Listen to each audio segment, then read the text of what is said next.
but we can pull up his game log. Let me start off, Ethan, saying this because obviously this has been a whole thing, as we've said multiple times, and if you've watched this channel, you know that Dom Beasley holds a special place in our hearts, just like Drew Eubanks did once upon a time, and he has kind of taken up that moniker. And I was thinking about that today, Ethan, because Drew Eubanks, he still lives on my wall right here. I got a signed poster from him. You've seen it if you're an SSPN OG. I have pulled it up and brought it down here, but I'm not going to take it off my wall right now. But the whole reason I do that whole spiel is I'm actually going to start off with some negatives just to show that we're not completely only talking about the positive with Dom all the time. Now, granted, I don't have a lot, but I will say we've seen him get in foul trouble. I know, right? No, but we've seen him get in foul trouble throughout this season. There's going to be times where physically he'll get bullied a little bit too. But even at the same time, like I just still feel like we've seen him go up, and it's different than Zach. It's still a little bit better than Zach, but because they list him at 6'9", 215, he might be 6'10", 220, depending on who you ask. But so there's going to be times where he gets got by guys sometimes that are just bigger than him, like a Nick Claxton tonight. But he's not always, he's not that. Excuse me, Ethan. While he does get in foul trouble from time to time, tonight we didn't see him foul at all, and that was actually crucial because of the way that the game was going with Zach and Nick Claxton. But his interior defense is better. That's the point I'm trying to get at. I'm not saying it's like a significant jump, but I think that it from what we've seen recently, it is a little bit better than Zach's. I mean, like I could go. I don't want to repeat myself. That's why I was kind of trying to think of different ways to word it, because I've already said this on the show. But we've seen him go up and stuff Giannis. There's some other. I think Jared Allen as well in the Cleveland game, when both of those games were both close. And we unfortunately see what's kind of been happened to Zach in those circumstances. I'm not saying Dom's going to get him every time, but I will say that just overall, it feels better defensively on the interior, as well as the rotations and stuff like that. But the fouls, and then also physically sometimes going to get bullied. And then there also are going to be some times where, because of his youth, he's just going to maybe make some mistakes, miss a rotation, not know where to be offensively. But really, for the most part, it feels more connected. I think that's the biggest thing, how you finished there. It's the intangibles for Dom Barlow, and it's the reason why we think he might have a case for playing over Zach Collins. And what I mean by that is his high motor and the things that don't appear on the stat sheet. I'm such a dummy. What was the last thing you said? I already forgot. Connectedness. Good Lord. His energy and look, this is a tough like post game, and then now we're going through all this. Yeah, and it's like the bench was kind of the weakness. So, anyway, what I was saying was everyone feels more connected with him on the court instead of Zach Collins, and I think it's because of the energy that he brings, the motor that he plays with, especially defensively, going for loose balls, fighting for rebounds, extra possessions, and not afraid to get dirty. And and a lot of that stems from just his raw athleticism and strength, because he is undersized, and there's a lot of areas in which Zach's a better player. Zach's a better passer, better post-up scorer. On paper, technically, should be a better shooter.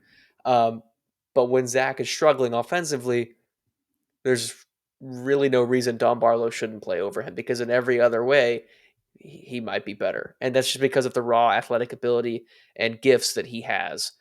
So you're not going to see anything crazy on the stat sheet, only 4.5 points, 3.5 rebounds, right? Like nothing absurd. But if you watch the games, if you see the way we play with him on the court as opposed to without, there's definitely a difference. If you want some Barlow stats, go look at the G League numbers. Yeah, he's G League Shaq, or Kevin Garnett, excuse me.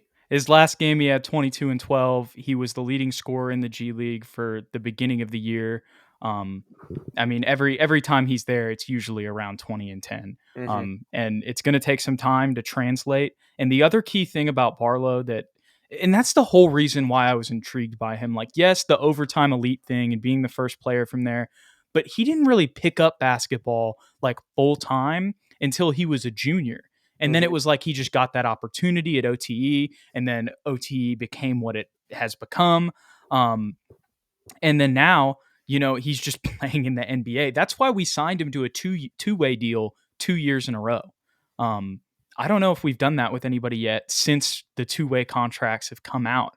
I know that initially we signed KBD on a two-way, but I think the next season his contract was fully converted. And now, granted, that might be impending for Barlow soon.